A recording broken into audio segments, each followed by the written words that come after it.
Thanks everyone for joining today. I'm Gillian Durso. I'm External Relations and Impact Director at the Cooperative Research Centre for Transformations in Mining Economies.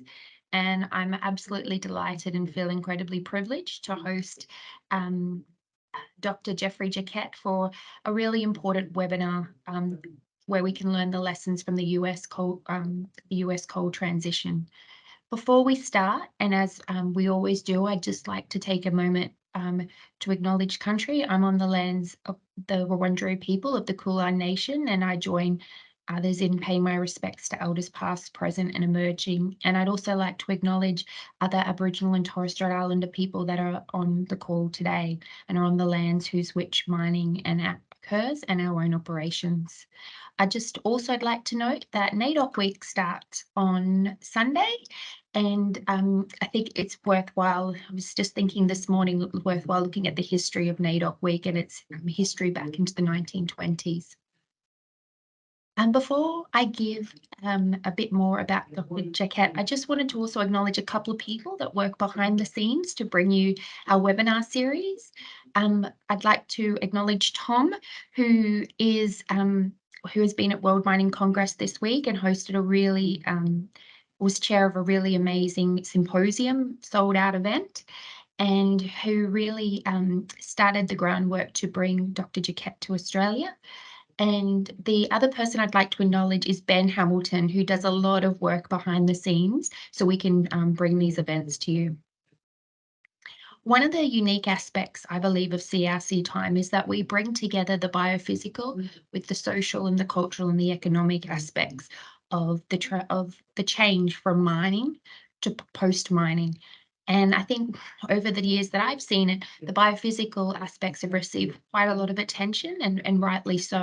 And it's really important, and I'm pleased to see the growing focus on the social and cultural aspects as well as the economic, which brings me to why we're so excited to host Dr. Jacquet today.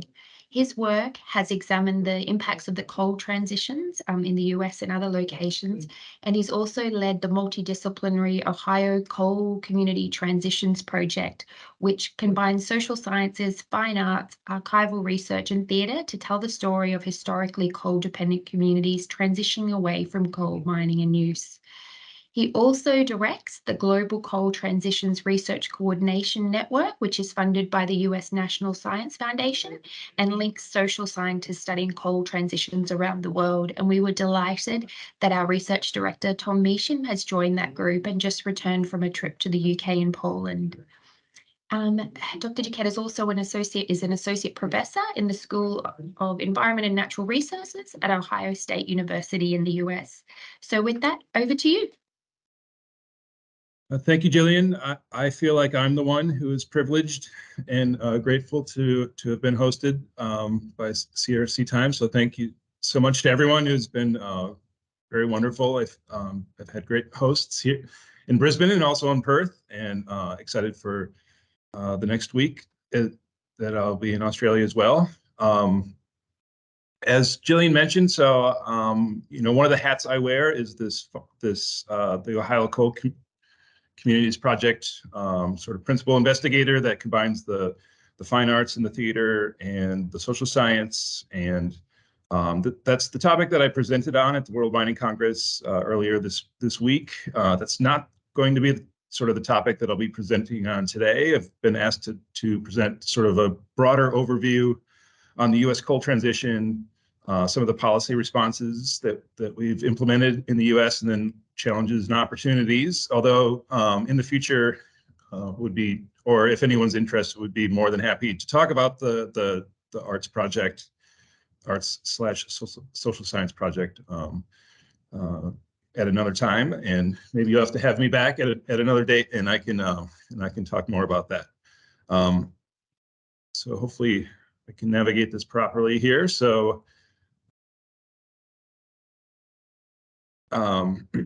yeah, so the agenda for this talk, just basically, as I mentioned before, a background on the US coal transition, some key challenges, opportunities that are facing these historically coal-dependent communities, some of the policies that have been implemented in the recent years, both at the state and the national level, to sort of address this, and some of the emerging lessons that we're learning from that. I think, if we had all the answers to this challenge, none of us would be here today. And it is a wicked problem, and there aren't any sort of easy solutions. And so I can, maybe provide a few insights, but it's a big challenge that we're facing globally.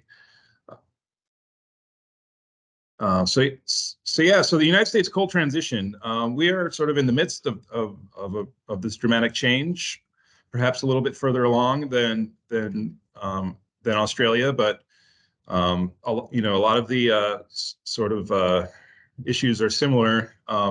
So this very amazing, very, very busy, complicated chart is one of my favorite charts. It's just basically the entire energy system in the United States. And on the left, you have all the energy sources, and on the right, you sort of have all of the energy uses, and you can sort of see where they go. And so this chart's from 2010.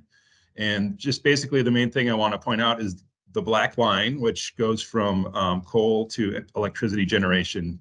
And these are in trillion BTUs. So it's 21 quadrillion BTUs. Actually, I should say 19 quadrillion BTUs going towards electricity generation in 2010. So that's about 47.5% of our electricity generation was from coal in 2010. So if you just sort of pay attention to that black line and we fast forward to 2021, you see that the black line is a lot smaller, represents about 25.8% of electricity generation. And the biggest factor that's sort of replacing that is you see solar and you see wind. Those are definitely increasing pretty exponentially. However, those lines are still very small compared to natural gas, which has been the main sort of source of the replacement for electricity generation. The other thing that's interesting about this is if you look at the entire system overall, in 2010, it was 98 trillion BTUs. In 2021, it's 97. So we're actually reducing our energy usage in total, just mainly due to efficiencies. Electricity generation, it was 40, now it's down to 36. And so, these are sort of hopeful, interesting signs as we sort of go through this transition, and it might, there might be a number of benefits, including actually less, sort of energy used overall. And you can sort of see here that wind and solar in 2022, it's the first year sort of, there's been moments or like days or sort of weeks where renewables have sort of overtaken coal. But 2022 is the first time that for the year as a whole that wind and solar have actually surpassed coal and nuclear as electricity generation sources. And you can sort of see the projections going forward here as, if we go out to 2050, at least this is the Energy Information Agency, the U.S. government, we have, it's still, natural gas is still predicted to be a huge component of electricity generation by 2050. But if you look at the renewables, huge increases obviously in solar and wind.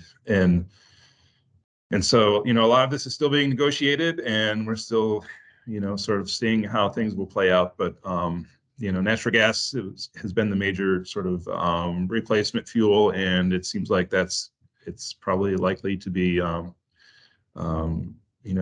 the major replacement fuel going forward. So this is just coal production in the United States. We're sort of down to 1975 levels in terms of coal production. It's still 20-some% of our electricity generation, but it's reducing pretty dramatically.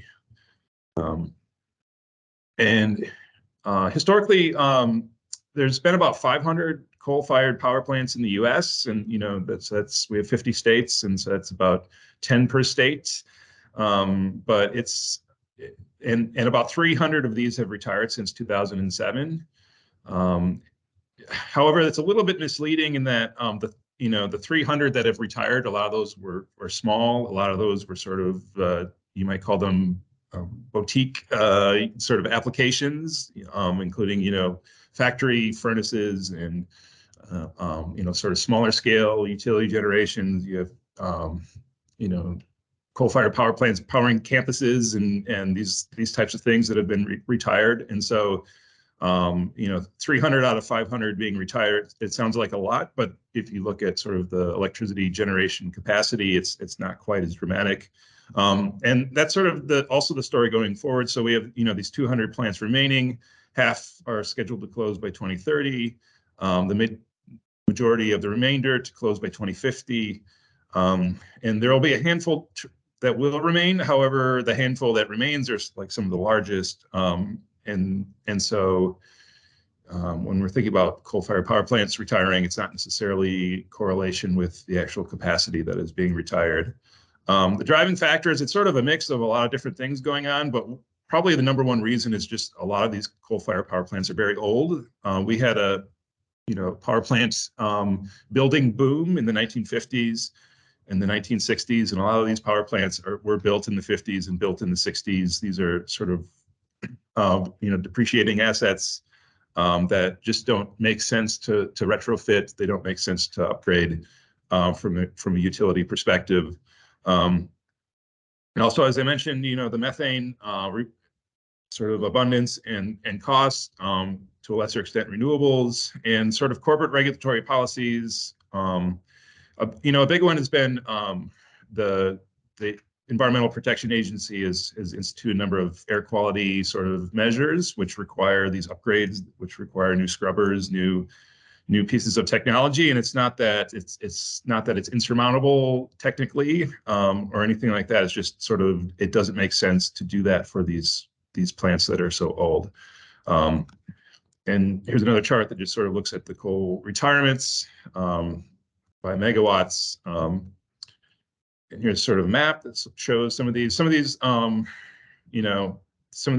like, I think this map is 3 years old, and 3 years, a lot has changed as we're sort of in the midst of this retirement. And the utilization just sort of shows that a lot of these plants that are still operating are just operating at reduced capacity. They're sort of limping along in some respects, as just due to, again, to the age.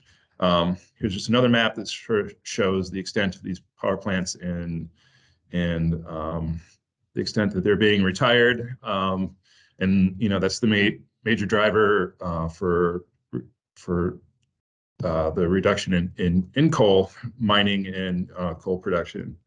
Another map that just shows sort of the cost of running the existing power plant versus if you were to replace it with renewables. And in the vast majority of cases, renewables are sort of cheaper and more efficient and make sort of more sense over the long run than coal. And as I mentioned, so the newer plants, and these are some of the biggest plants in the country. If you look at the megawatts, we're talking like 3 gigs here. And these do not have retirement dates for the most part. These are not planned to be retired, and partially because they're newer, because it makes sense to retrofit to put the air quality technology into use. And so these these are going to be the last ones to be retired, and it's sort of unclear when that will be. But the long and short of it is we've seen a lot of retirements of a lot of different plants over the last couple of decades throughout the U.S. So thinking about sort of the key challenges facing coal-dependent communities, and I would assume a lot of these challenges are going to be sort of similar to what communities are facing in Australia and other places. I just sort of put 4 big ones that I see, and I'm just going to walk through these in a little bit more detail. But obviously the workforce challenges with unemployment and sort of displacement of workers, local tax revenues, and sort of local valuation that goes to communities being lost. Sort of site remediation, environmental legacy issues, which is also sort of an opportunity in these communities as well. And we'll talk a little bit about that. And then what I would say, as a rural sociologist, a lot of these communities where these power plants and where these mines are located are in places that already are facing sort of large challenges that that are occurring sort of regardless of the coal transition. And so the challenges of the coal transition is just sort of one additional challenge that a lot of these places are already grappling with. So workforce retraining, struck me that maybe in Australia, I don't know if you guys are familiar with whack-a-mole, the arcade game. Ben's giving me the nod, so that means yes. But basically, it's the game where you whack a mole, but then another one pops up. And when it comes to workforce retraining, this is sort of the big challenge that I see, is that you have this skills gap where the workers that are being displaced don't necessarily have the skills to take a new job, or they may have the skills, but the wage is not sufficient to sort of to make up for the wages that they've lost, or the location is the opportunities that do exist are in a different location. So if you solve the skills problem, you still may have the wage problem or the location problem. If you solve the location problem, you still may have the skills and the wage problem. And so it's difficult to address all three of these sort of at the same time, in my estimation. This is a study that was done a couple of years ago. This is looking at coal-fired power plant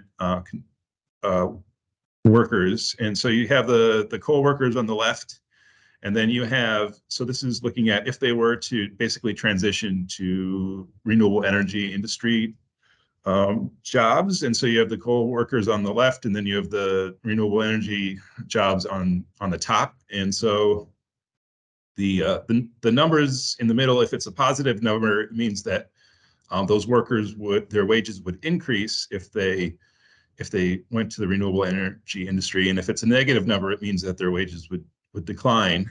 And then the color scheme, if it's green, it means that the skills are sort of easily transferable, or they would have the skills to do that job. If it's yellow, it means it would require reskilling. If it's orange or red, it means it would require a significant amount of reskilling. And if you just look at, solar PV installers, for example, the vast majority of those wages are negative, which means that except for the most entry-level jobs in the power plant industry, the vast majority of those workers would face a wage decline taking those positions. Here's another. This is a map that shows basically the percent of employees that are employed in the coal industry by sort of geography, and so these are largely sort of like rural areas. These are areas that don't have huge population centers.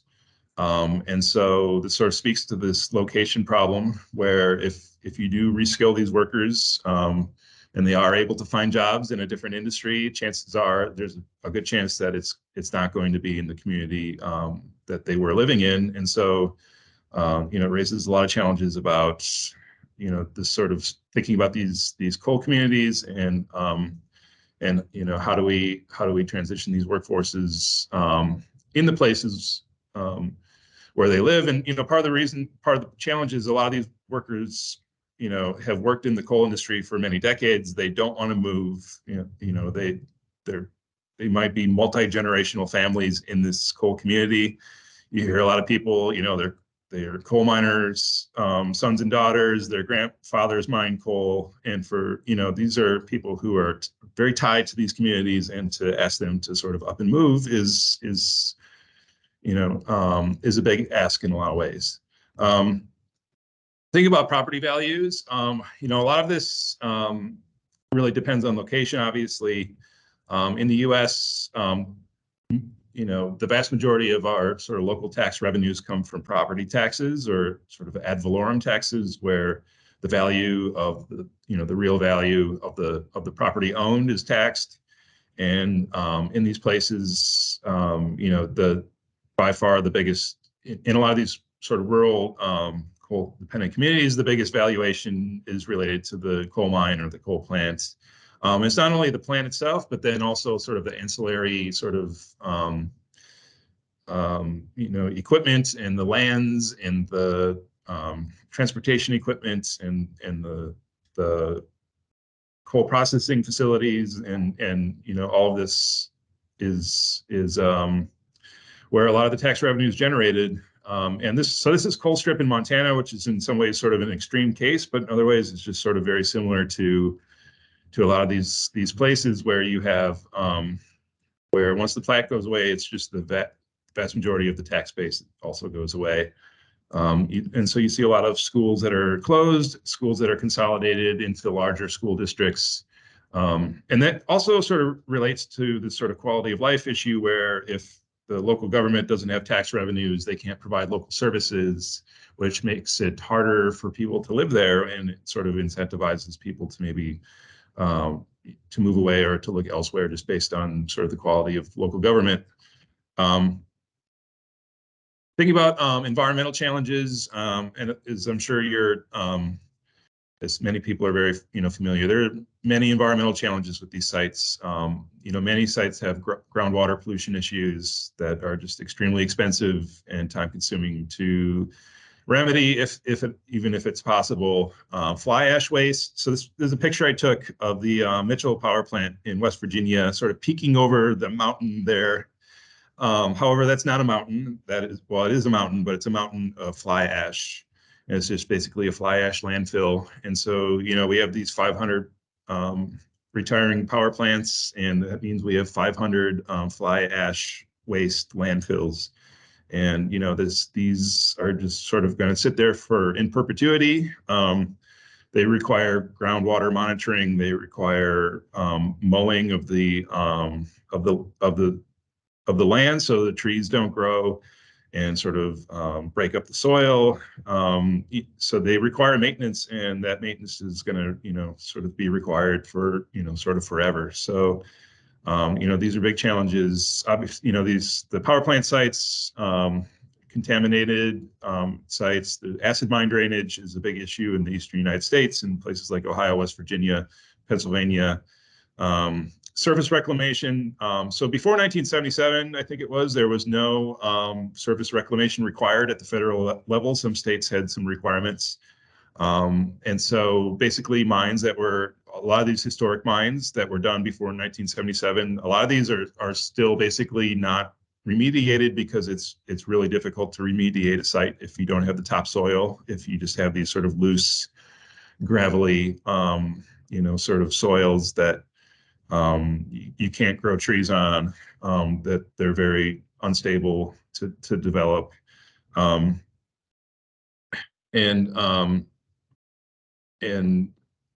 so you have these subsidence issues, and it's really difficult to just basically build anything on these lands because they're unstable.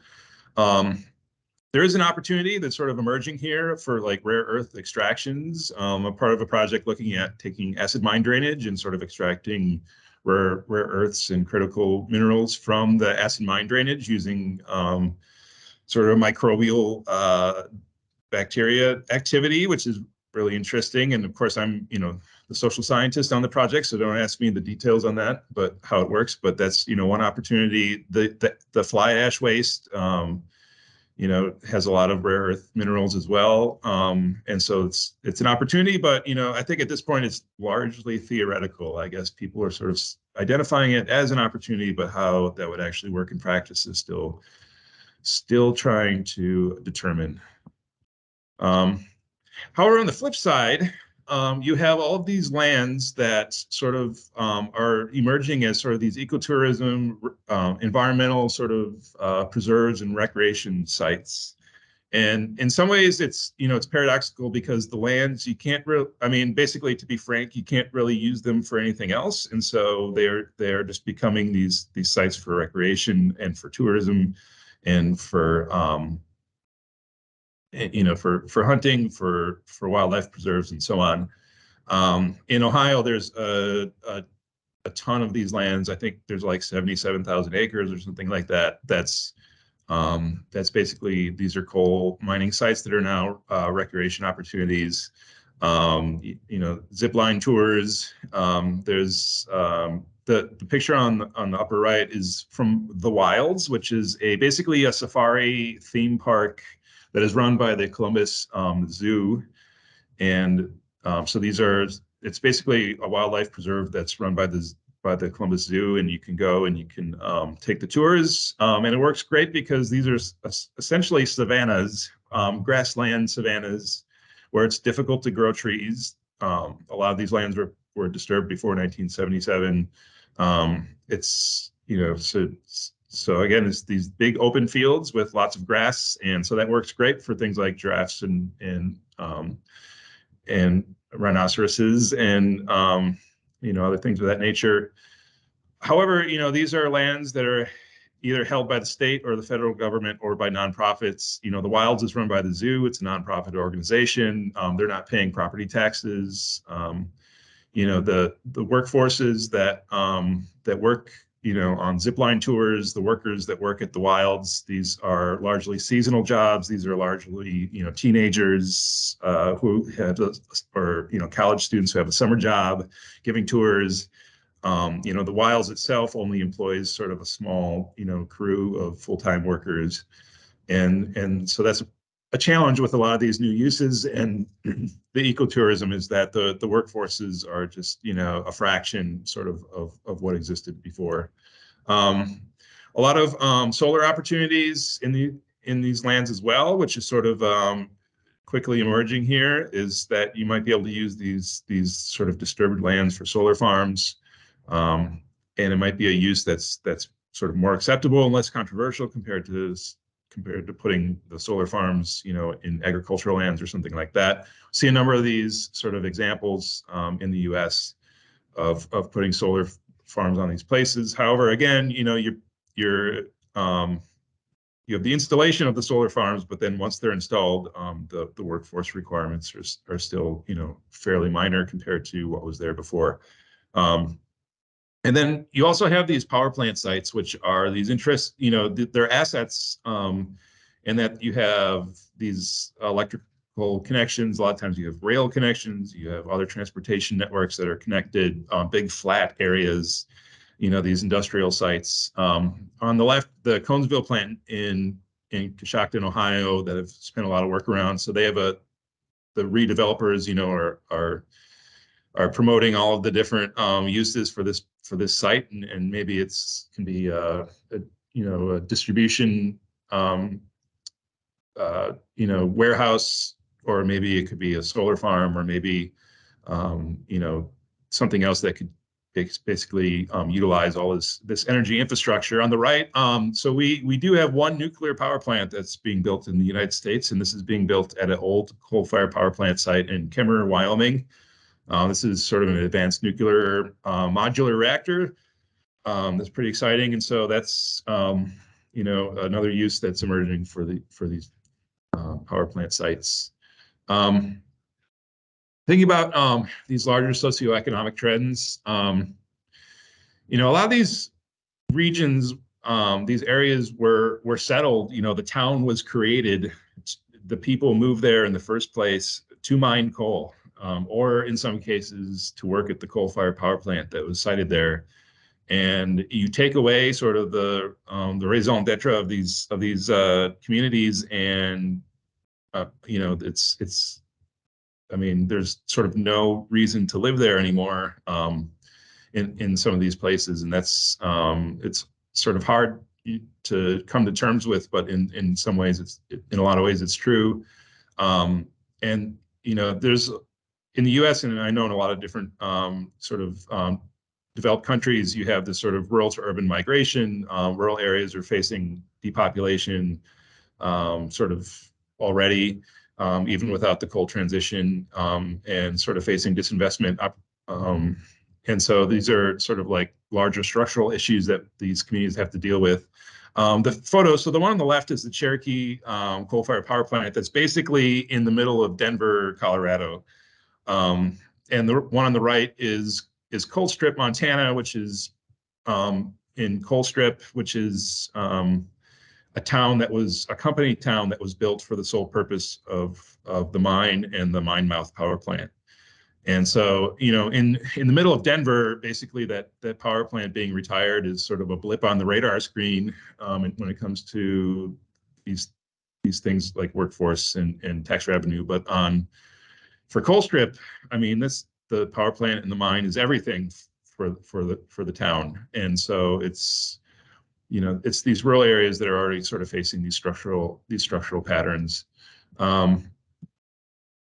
Okay, so policies to address the coal transition. I feel like it's rare that we can say that the United States is sort of a progressive leader when it comes to policy in areas. Although I think when it comes to the coal transition, we have a lot of really interesting, sort of exciting things going on.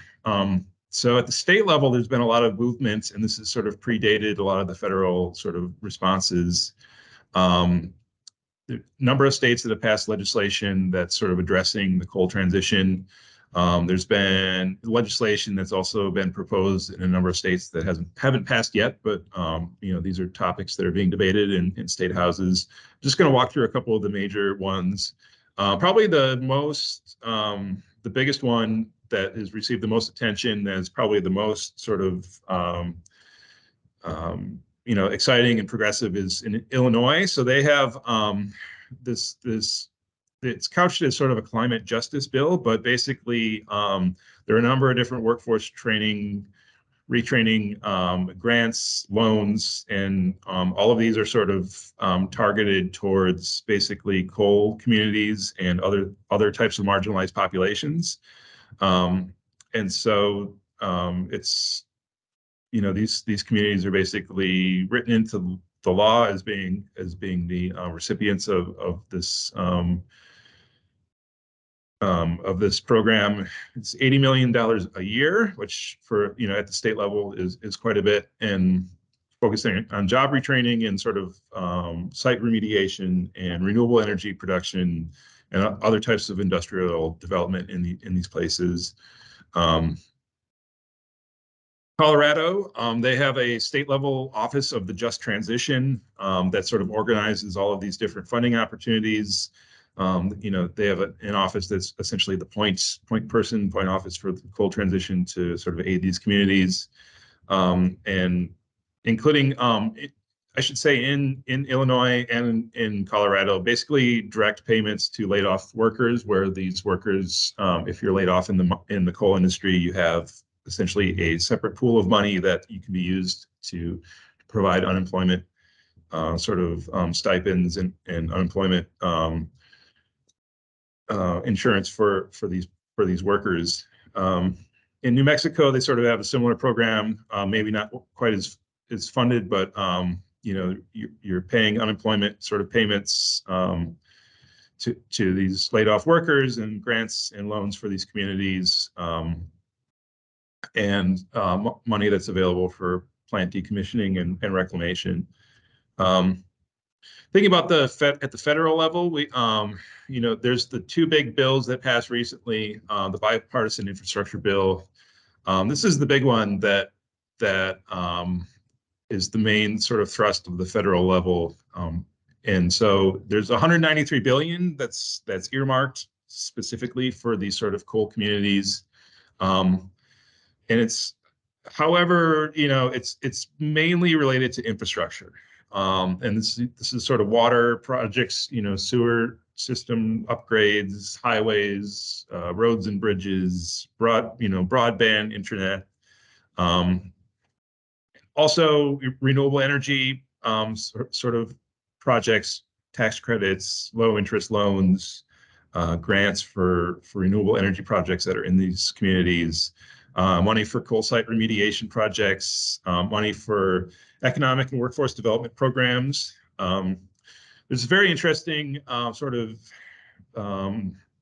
agency that was created called the Interagency Working Group on Coal and Power Plant Communities and Economic Revitalization, otherwise known as Energy Communities. And so the Energy Communities Office is sort of this like clearinghouse for communities to learn about, to get assistance for, and for applying for these funds. And so this, in some ways, it's hard to believe that we actually created this Energy Communities Office that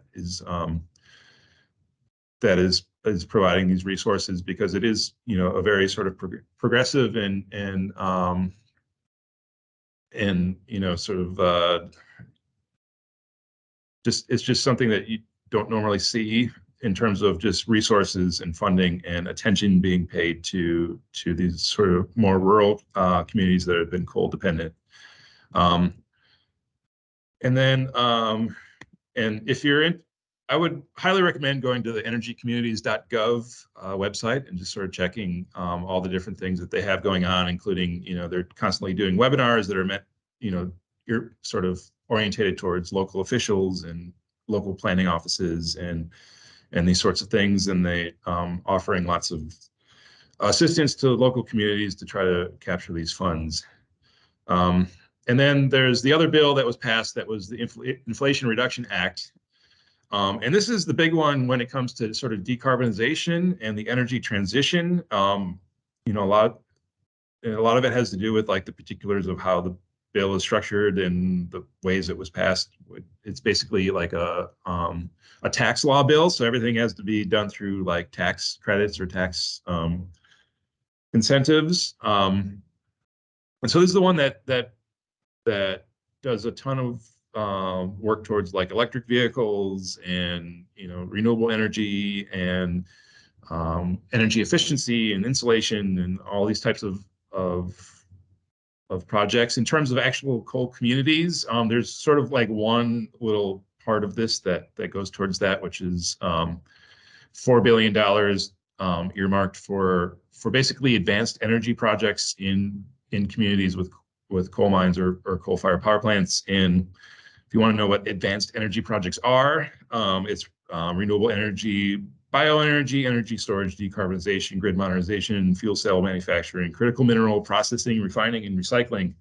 I actually saw that if you want to apply for these funds, there's a 30-day window to submit your concept paper to the IRS, and that window opens today. So any U.S. taxpayers on the call who are interested in applying for these funds, you can start applying today.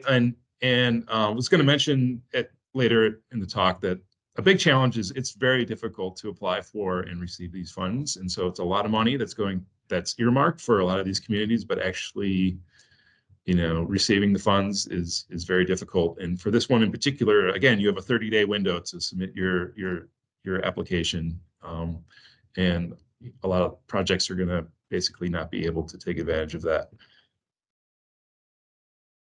So looking at the so this is the bipartisan infrastructure bill. Just looking at where the money goes to coal dependent communities.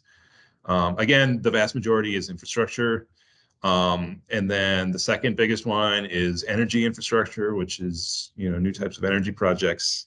And then you see there's just environmental cleanup is a big one. Economic development, workforce development, strategy and planning is a small little sliver. But you can see that it's largely infrastructure. And I think that is in some ways a creature of sort of how the federal government operates and sort of the things that it's allowed to do versus not allowed to do.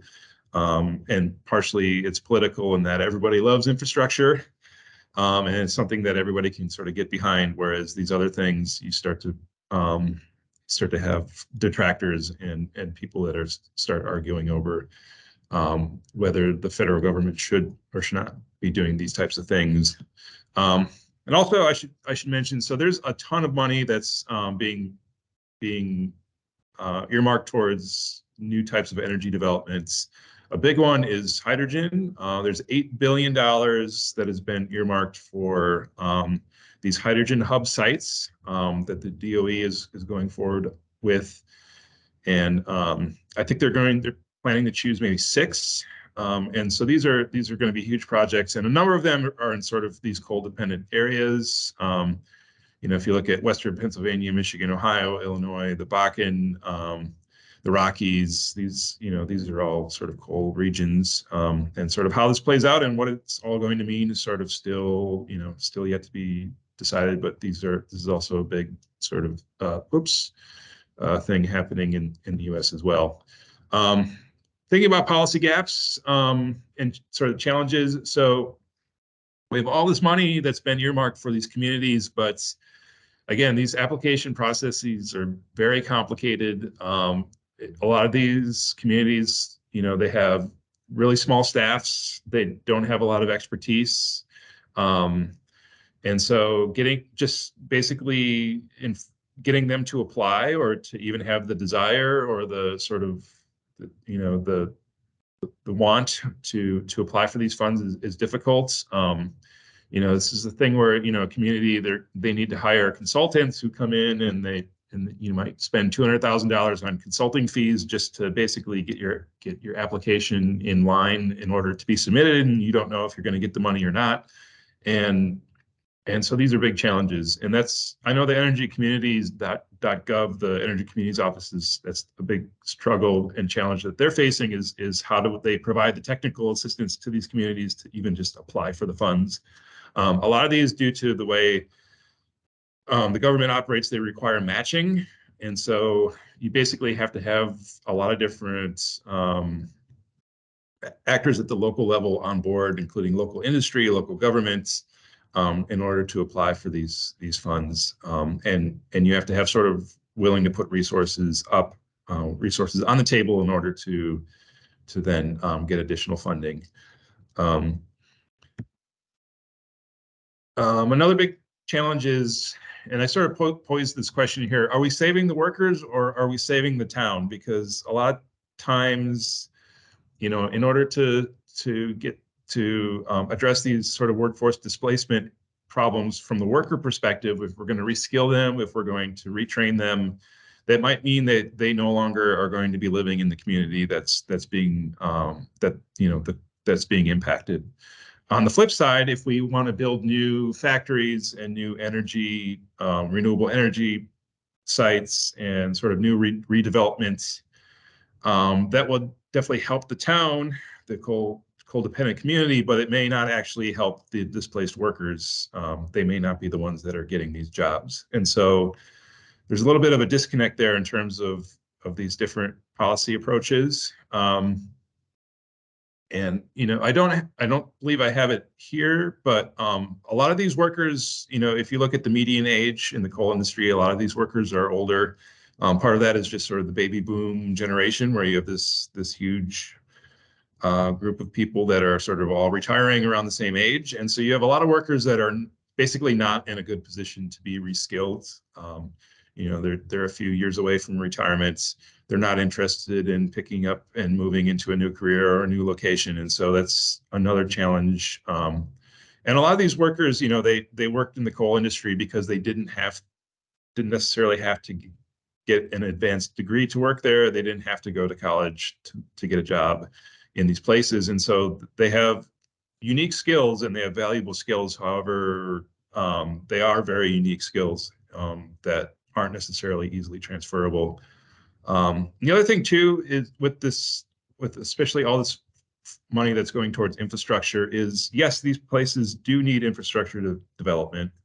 A lot of these communities have been sort of struggling economically. They do need sewer and water upgrades. They do need new, roads and bridges and that sort of thing. However, new roads and bridges, new water system upgrades don't necessarily address the immediate problems that they're facing, which is, a new water system upgrade is not going to keep someone from moving away in search for a new job, and so there's these sort of immediate problems that don't necessarily get fixed by infrastructure upgrades, even though infrastructure upgrades are important and sort of thinking long term. You sort of need to address these problems. And they're important problems, but they don't necessarily address the issues immediately. And I think this might be my last slide here. Yeah, so it's a lot of money, but there's a lot of challenges sort of getting these funds to where they need to go. And it's sort of, it's unclear where necessarily these funds need to go. And it's the wage skills location gap is a big challenge, where even if we do reskill these workers, it often might mean that they're moving elsewhere. and a lot of these regions are facing, you know, these trends that are pre-existing the coal transition, and will probably be factors even after the coal transition is over that these sort of rural communities are facing. And then there's a lot of opportunities, again, for sort of ecotourism, recreation, environmental sort of preserves and wildlife preserves and these types of things. But, you know, this is the workforces and the tax revenues that come with these are just a fraction of what existed, you know, from the coal assets. So I think that's about it for this talk. Would be very happy to take any questions and have any discussion. Probably a lot of these issues seem similar to what Australia has been facing. And over to you, Jillian. Thank you so much. That was such an incredible presentation. And I think it's probably, I hate to put you on the spot, but it might be the start of a number of presentations we might ask you to give, because we didn't even, because there's a couple of things I just wanted to touch on. And then maybe just open it up for 1 or 2 questions. I suspect there's going to be a lot. But what I thought was really interesting about how you framed the presentation is the social aspects in terms of the, well, 2 things to ask. The social aspects in terms of, were the programs for the workers or were the programs for the town? And one other aspect is the other programs to transition people into, is the infrastructure aligned with initiatives that would lead to new opportunities for the workers? And I just wanted to understand what level of, you've highlighted some of the challenges, but what are the, how involved are people locally in developing the program and policy responses?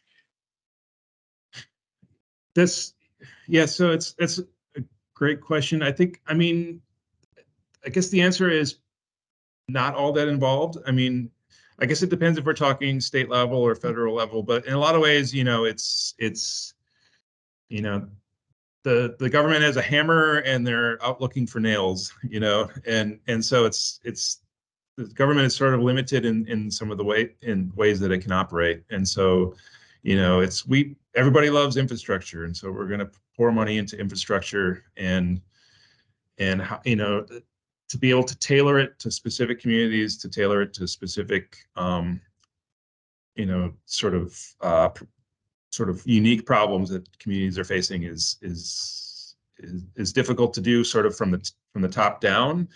And, you know, and also I think, you know, there's an incentive for this to be a sort of competitive process. And so, you know, they don't want to just give out the money, you know, willy-nilly. They want there to be an application process and for these communities to be chosen sort of on the merits of their projects, which also leads to this sort of have and have nots, where the communities that are already sort of have these resources, they already have a planning staff, they already have you know, the local expertise to apply for these, are the ones that are going to the ones that are going to succeed in their application, whereas the other communities are the ones that are less likely to do so. That's a really important point, and I just wanted to flag. So, there's just so much content, but I did want to flag and just note the Ohio Community Transitions project that you worked on. If you could just give us a brief overview of that. I know there's been a lot of interest, and there's just so much. So, can you give us a quick overview of that project, and we'll share some information afterwards. And so this was a project. So we there's social scientists.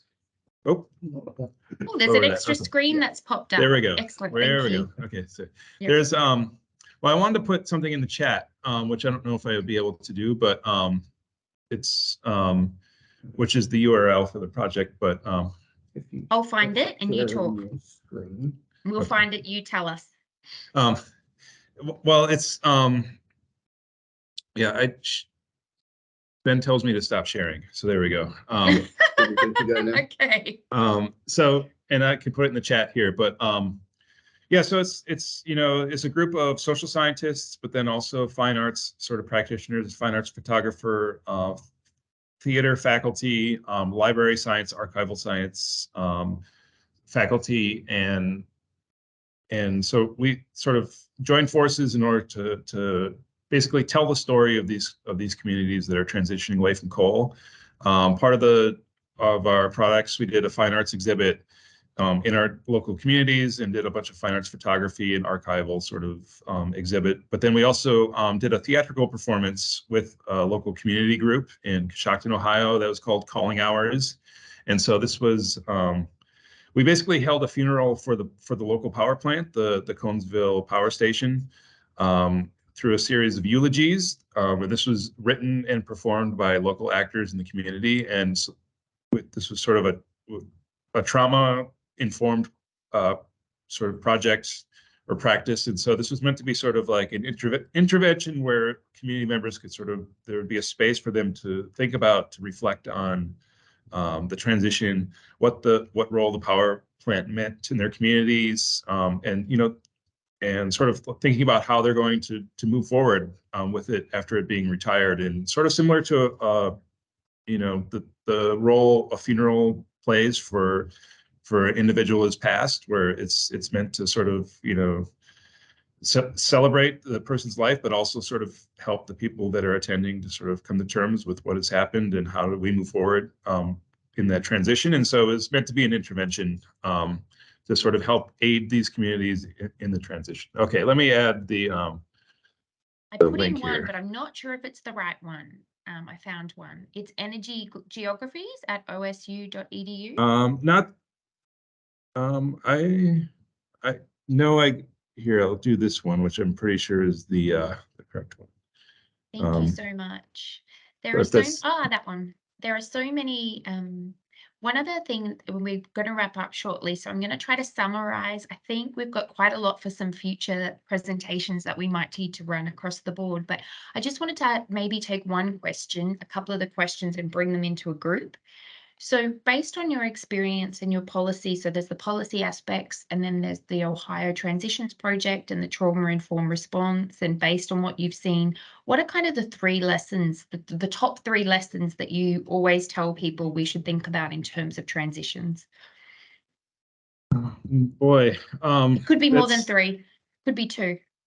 I mean, one thing is that I like to sort of have people think about is that we transitioned into coal, and the coal transition includes the transition that, yeah, I'm realizing I did the wrong link here. So we'll try that one. So we,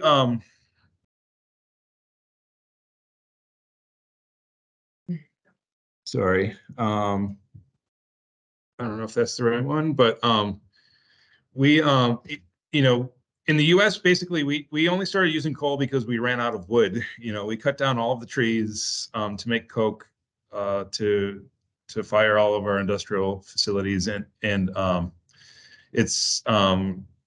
sort of think about the coal transition in its sort of entirety, going from the transition into the transition out, and it's taken 150 years, but it's sort of thinking about it in these larger terms, I think is sort of helpful in terms of, looking at these communities and where they've been and where they're going, is definitely one thing that I like to think about. The other is that it's very difficult to paint these transitions in such a broad brush. There's a saying that I like to use as a rural sociologist, which is, if you've seen one rural community, you've seen one rural community, just because there's so many contextual differences in terms of, how close are they to a major metropolitan area? How close are they to a recreational area or a national park or tourism center? Are they near, the interstate motorway? Are they, do they have rail service? I mean, these are all different factors that really influence the outcomes of these places. And so I guess those would be two sort of takeaway messages, is that, location, I guess. But just one final question, and we will, I know there's lots of questions in the chat, so we'll need to work out a way to address them. We probably could speak to you for hours with the number of questions that we've got. But we've got people from a range of different specialties here today. So we've got people from a policy background, from a company background, from a community background, from a traditional owner background, from a government services company, local government, regional development organization. What is the question? If you could summarize your kind of lessons? What's something that what kind of is the question that people should be asking in terms of transitions? Because we often frame it in lessons, but is there a question we should ask? It's yes, it's a great question. I'm not I Put you on the spot. I just thought of it. So yeah. Maybe I would say maybe how can we, there's a lot of different things going on, challenges that we're facing. One is just sort of, I feel like there's, and I've been picking up on this in Australia as well. There's sort of like, there's a debate with sort of two sides in a lot of ways where you have people that are happy about this cold transition. There are other people that are not so happy about the cold transition. And I think like how can, and this is like a debate that supersedes the cold transition also in politics, in culture, and like how can this transition or transformation, as Alan said in the chat, be an opportunity to sort of like bridge these gaps. And that's definitely one thing that I've noticed in our work in Ohio is that once the power plant is retired, like a lot of these debates go away. There's like the debate is moot at that point. Is coal good? Is coal bad? Is climate change real? Is climate change, a political ploy? Like all of those things don't matter once the plant stops operating. And so, and that's definitely one thing that we've noticed in our research is that it sort of opens up this space for people to sort of come back together and to sort of, think of themselves as on the same team again. Once the mine has closed or, once the power plant has been demolished and it's not coming back. So it's like, how can this be an opportunity to sort of like, to bring these folks together? It might be something that I would raise. I think you've given us the perfect ending, because that's hopefully the purpose, and what we strive to do at CRC Time is how can we bring these aspects together so to get better outcomes for people in people and communities and the environment over the longer term. So with that in mind, I just want to thank you so much for joining. I know we've got so many questions. We'll look at what's next, but I just want to thank you so much and for joining us at World Mining Congress. For those that don't know, we have our first cross-regional knowledge exchange, where we have a delegation from the Latrobe Valley and Collie visiting the Bowen Basin next week, and Jeffrey will be part of that, as well as some of our team. So we look forward to sharing insights from that. Finally, just a quick update. If you haven't visited our website, we've got 17 new individual case studies and resources that you might like, and you'll see an invite for our next Dig Deeper webinar coming up soon. Thank you so much, everyone, for joining, and we'll look forward to talking again soon. Thank you again, Jeffrey. Thank you. It's a pleasure.